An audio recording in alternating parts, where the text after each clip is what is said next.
ప్లాట్ల అమ్మకందారులని హెచ్చరించింది హైడ్రా. అలాగే కొనుగోళ్లపై ప్రజలని అప్రమత్తం చేసింది. నగర శివార్లలో ఫామ్ ప్లాట్ల పేరిట అనుమతి లేని లేఅవుట్లు వెలిశాయని ప్రజావాణిలో ఫిర్యాదులు వెల్లువెత్తాయి. దీనిపై స్పందించారు హైడ్రా కమిషనర్ రంగనాథ్. నగర శివార్లలో ఫామ్ ప్లాట్ల పేరిట అమ్మకాలు జరుగుతున్నాయని, వీటిని కొన్నవారు ఇబ్బందులు పడాల్సి వస్తోందని హెచ్చరించారు. Telangana municipal act 2019, Telangana Panchayat Raj act 2018 ప్రకారం ఫామ్ ప్లాట్లు అమ్మటానికి వీల్లేదన్నారు రంగనాథ్.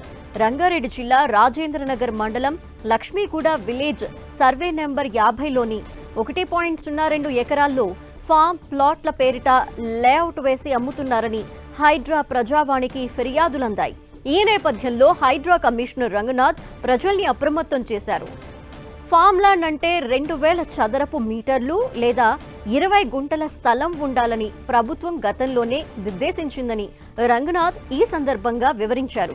ఈ మేరకు ఫామ్ ప్లాట్లు రిజిస్ట్రేషన్లు చెయ్యరాదని స్టాంపులు రిజిస్ట్రేషన్ల శాఖకి ప్రభుత్వం ఆదేశాలు కూడా ఇచ్చిన విషయాన్ని గుర్తు చేశారు. జీవో నెంబర్ 131 ప్రకారం 2020 ఆగస్టు తర్వాత వెలసిన అక్రమ లేఅవుట్లలో ప్లాట్లలో ఇల్లు నిర్మించడానికి ఎలాంటి అనుమతి ఇచ్చేది లేదనే విషయాన్ని ప్రజలు గమనించాలన్నారు.